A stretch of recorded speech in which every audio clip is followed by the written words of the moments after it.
Hola y bienvenidos a esta tercera parte de lo sagrado a lo arcano. En esta oportunidad nos adentraremos aún más en los enigmas de la magia y la religión, explorando las raíces espirituales y simbólicas de las culturas egipcia y hebrea.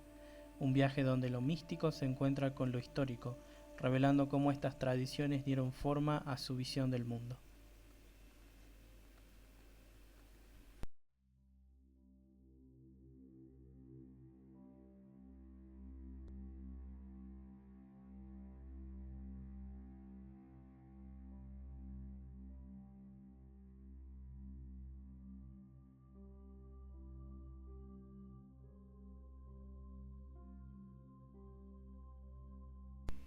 Al igual que la religión católica nos enseña que el ser humano está compuesto por un cuerpo y un alma, los egipcios dividían al hombre, además de en cuerpo o diet, en otras dos partes, el Ba y el Ka.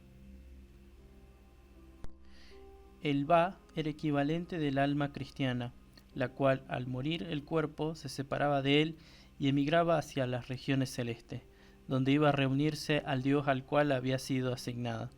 En cuanto al Ka, su exacta etimología es difícil de explicar. El Ka egipcio corresponde a lo que podríamos llamar una proyección del cuerpo, o dicho en otras palabras, al doble del mismo. El Ka egipcio podría identificarse como la forma fluida o astral del cuerpo humano, que nace y vive con él durante toda la vida del cuerpo.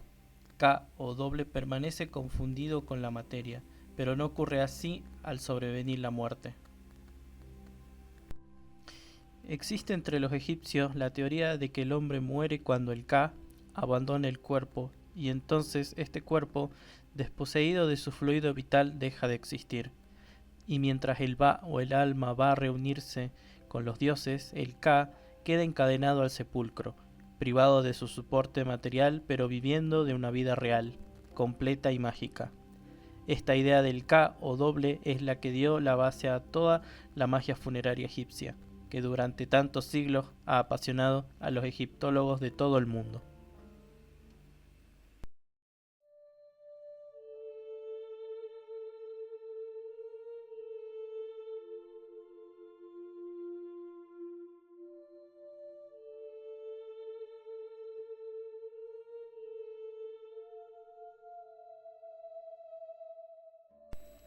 Para los egipcios, la muerte no es más que una segunda vida, en la que, mientras el Ba o alma parte hacia las moradas celestiales, para una vez pasados todos los juicios convivir con los dioses, el Ka o doble queda junto al cuerpo y sigue una vida que podríamos llamar astral, pero sujeta a las mismas condiciones y a las mismas necesidades que tenía antes de su muerte.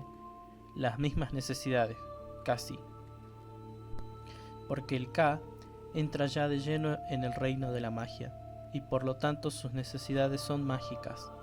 A partir de la muerte del individuo, el Ka abandona las leyes que gobiernan este mundo y adoptan las leyes de la magia religiosa de los sacerdotes egipcios.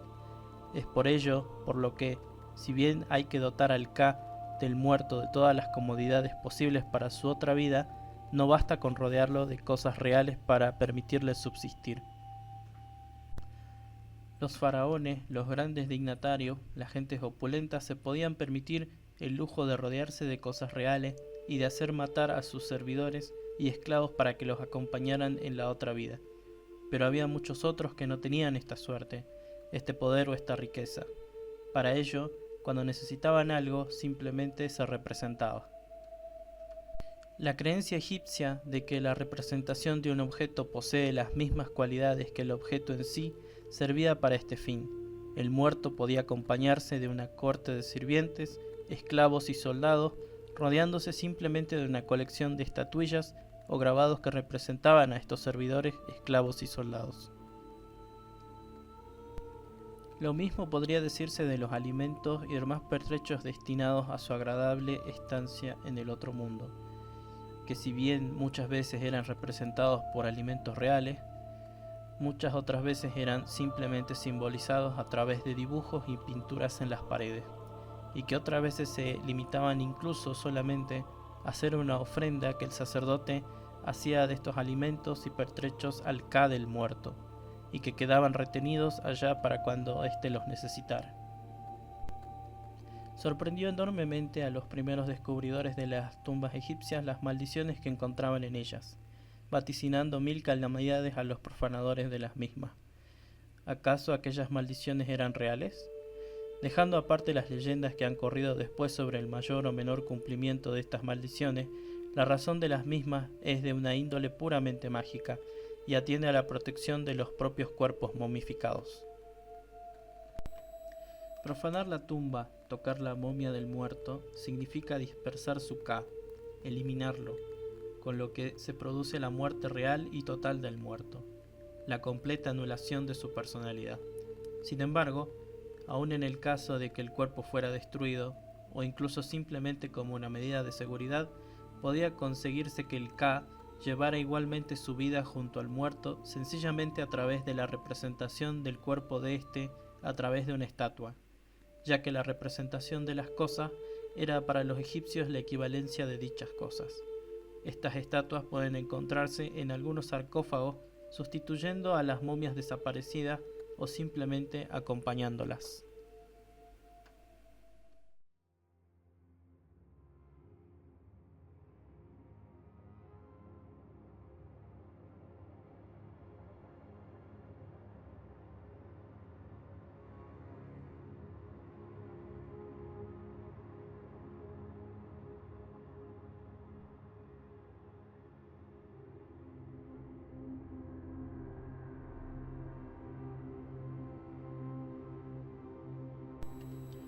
A menudo se ha dicho que la magia egipcia no era más que la representación externa de su propia religión. Evidentemente, magia y religión van a menudo confundidas en el país de las pirámides. Sin embargo, ello es debido a que la religión egipcia es una religión predominantemente mágica. Los dioses egipcios eran mortales y estaban a disposición de los hombres. Osiris moría cada día y era resucitado a la mañana siguiente insuflándole el alma a través de un beso. Los sacerdotes no les pedían a los dioses, sino que les exigían y amenazaban con represalias si sus peticiones no eran atendidas. Represalias que iban desde el cese de las ofrendas en el culto hasta la destrucción del propio dios. Si los dioses no aceptan esta plegaria, los hombres harán el boicot al culto. Incluso después de la muerte, el alma de los egipcios iba bien adoctrinada sobre la forma en que debían desenvolverse en el más allá, a través de uno de los libros más famosos que nos ha dejado la cultura egipcia, el Libro de los Muertos. Y si bien los seres humanos debían presentarse al otro lado al triple juicio de Osiris, que formulaba las preguntas, Anubis que pesaba su corazón y Tot que extendía el acta del juicio, todo ello ante la presencia de los monstruos con cabeza de cocodrilo y cuerpo de hipopótamo que esperaban la sentencia para devorar el alma del muerto caso de no ser aceptada junto a los dioses. Estas mismas almas eran expertas en eludir las preguntas comprometidas y negar las acusaciones más graves, con la ayuda de los magos que, desde la tierra, amenazaban al dios Ra con no permitirle subir más al cielo y precipitarlo en el Nilo, donde se vería obligado a alimentarse de peces para sobrevivir si el alma del muerto no era aceptada. En estos dos pilares se fundamenta toda la magia que se expandirá después por todo el mundo. Más tarde, los viajeros romanos recogerán las tradiciones mágicas caldeas y egipcias y las trasplantarán a su propio país. Los judíos, viajeros por excelencia a través de todo el Mediterráneo, esparcirán su propia versión de los antiguos ritos mágicos por toda Europa. La magia se universalizará, aunque también se degenerará. Será la segunda generación de los magos, los discípulos de los antiguos maestros, y el desarrollo continuará.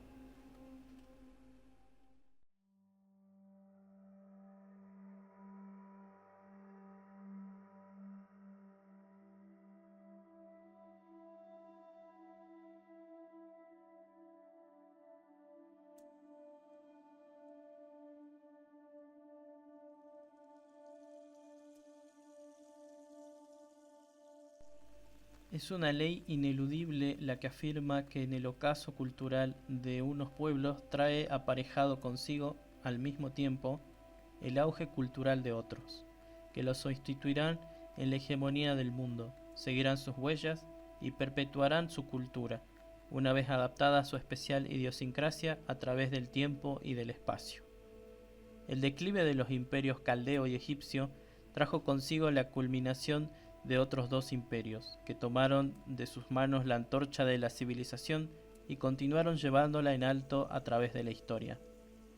Estos dos pueblos iban a ser cultural y espiritualmente los dos pilares en que se fundaría más tarde toda la civilización occidental, y su importancia dentro del contexto general de la historia del mundo nos lo sitúa en un lugar preponderante dentro del conjunto general de los pueblos.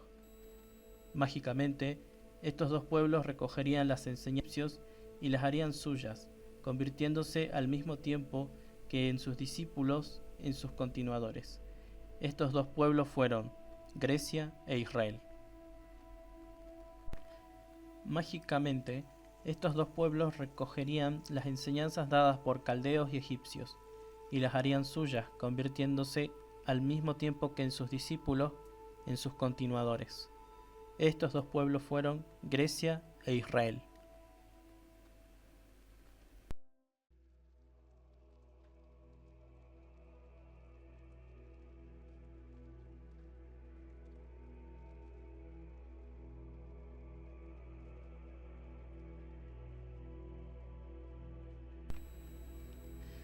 El pueblo judío, pueblo nómada por excelencia, ha sufrido a lo largo de su historia un sinnúmero de cautiverios y ha viajado por multitud de países. Ha sido cautivo en Babilonia y esclavo en Egipto. Será finalmente Moisés quien, tras la larga travesía del desierto, lo llevará a su lar y le dará una religión. Pero, aun con ello, Judea, por su especial ubicación geográfica, seguirá siendo un país de tránsito expuesto a 1000 influencias de otros pueblos, un nudo de enlace entre los centros culturales de todo el Mediterráneo: Egipto, Mesopotamia, Asiria. Los judíos recibirán, así, la influencia de otras muchas costumbres, y esta influencia se reflejará en toda su cultura. En el pueblo judío se produce un fenómeno mágico religioso digno de ser notado. En todos los pueblos, hasta entonces, la religión iba más o menos subordinada a la magia. Los dioses de las religiones paganas estaban un poco a merced de los hombres, de los sacerdotes, y estos podían, más que suplicarles, exigirles. La religión estaba subordinada así a ser una simple espiritualización de la magia. Con el pueblo judío se produce una sorprendente inversión. Por primera vez, el Dios de un pueblo de la antigüedad deja de ser un Dios impío, caprichoso y banal, fácil de influir por los ritos de los hombres y hasta sobornarle por ellos, para convertirse en un Dios severo, justo y recto, que escucha atentamente las plegarias de los hombres, pero que rechaza las peticiones que cree que no son justas o que son formuladas por aquellos que no merecen pedirlas. Al Dios de los judíos, a Yahvé, ya no puede exigírsele, tan solo puede suplicársele. La religión judía introduce así en el mundo un nuevo concepto religioso, el del fatalismo.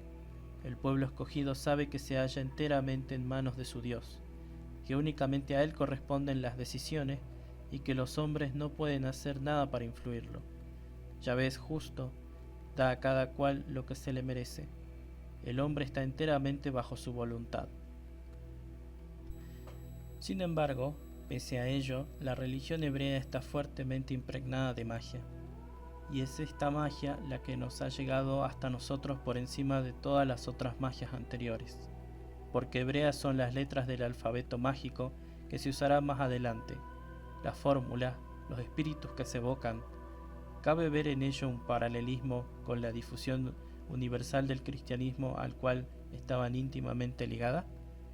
Es probable, porque la influencia mágica del pueblo hebreo la hallamos ya en Grecia y Roma, y más tarde en la Edad Media, e incluso hoy en nuestros días.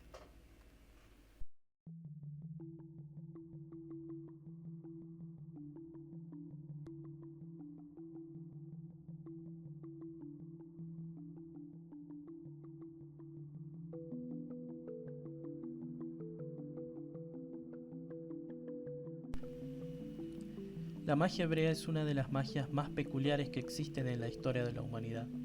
Originariamente, la magia hebrea era una magia tan funcional como podían serlo todas las demás, y fuertemente influida por la magia de los demás países que había entrado en contacto con ellos.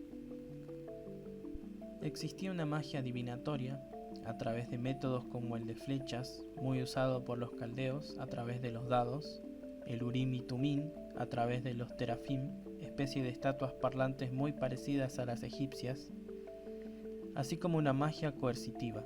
Sin embargo, la magia hebrea ha estado siempre henchida de religiosidad. Todo se hacía en nombre de Yahvé. El Señor era quien lo ordenaba.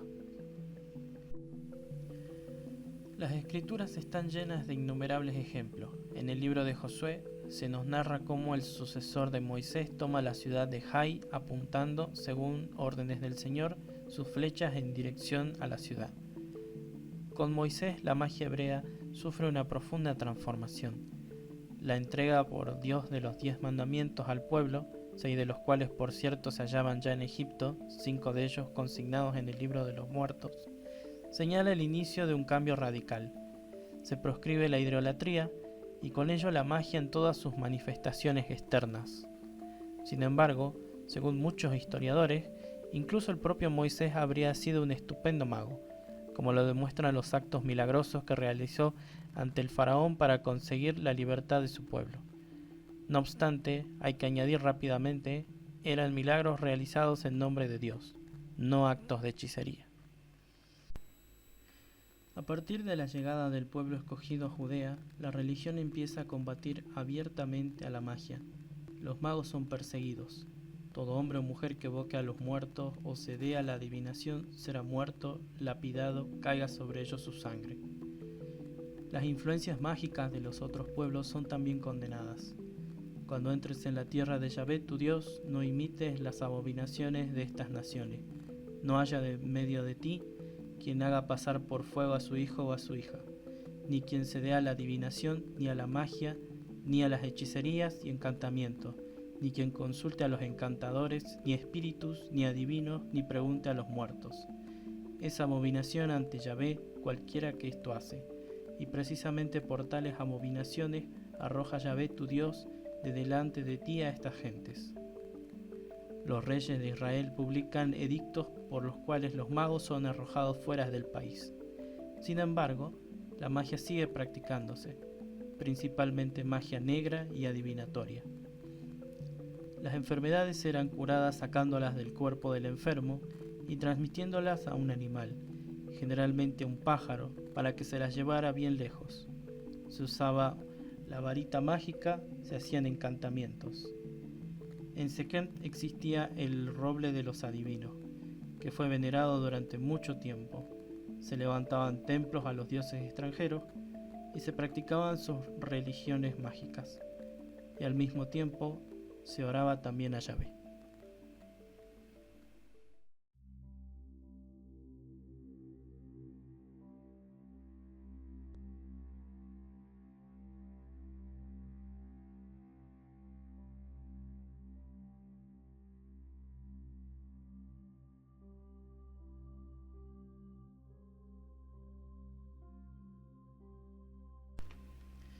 En el campo de la adivinación, el pueblo hebreo tenía a los profetas.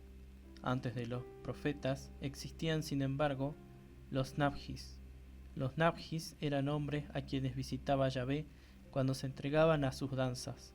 Formaban en filas y danzaban hasta caer en trance, en cuyo momento recitaban profecías que podían ser comparadas a las de las pitonisas griegas.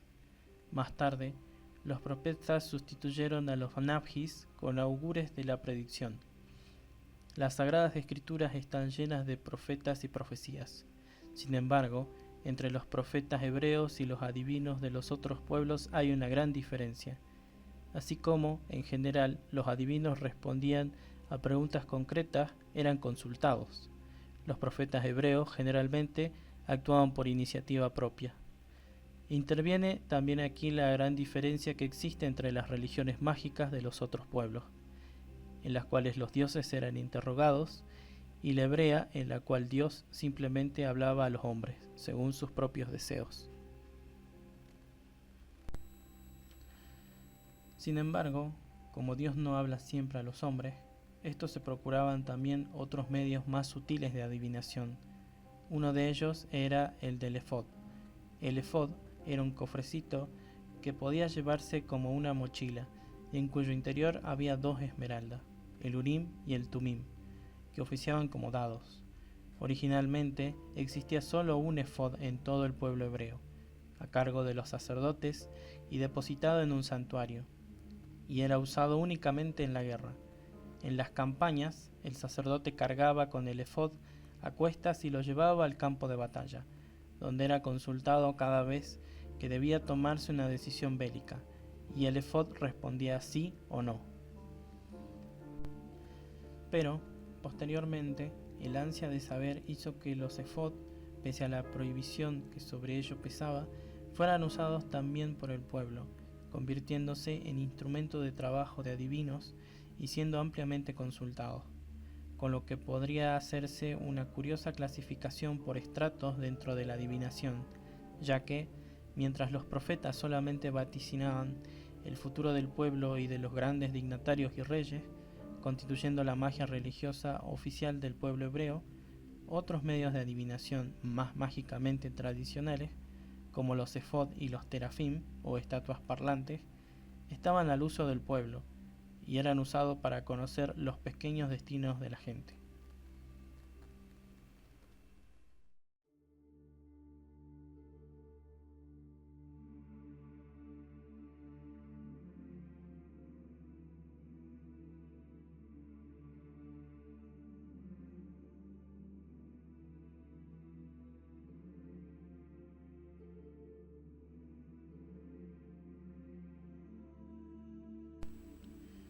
Volvemos pues hacia los orígenes. El pueblo hebreo, nómada, empeñado siempre en constantes luchas con sus vecinos, esclavo siempre de otros pueblos, necesitaba creer en algo. Los profetas judíos son el equivalente a los astrólogos caldeos, solo que ellos no miran al cielo, sino a Dios. El pueblo hebreo cree en ellos y espera.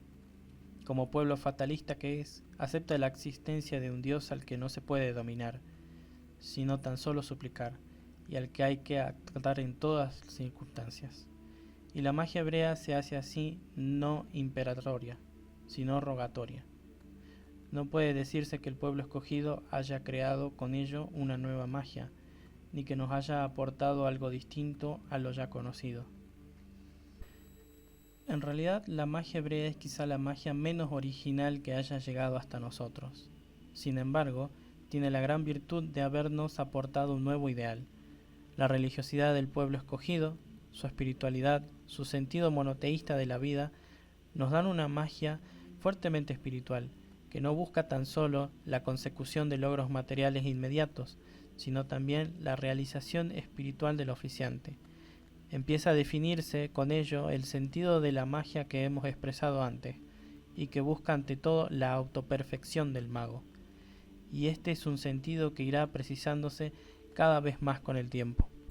Y, por otro lado, la magia hebrea, en su aspecto externo, ha sido la que más se ha dispersado por el mundo, de la mano de un pueblo cuyos miembros, abandonando en multitud de ocasiones una patria que hasta hace muy pocos años nunca ha existido en realidad, han buscado muchas veces en otros lugares un nuevo hogar, llevando hasta allá sus costumbres, su pensamiento y toda su ideología.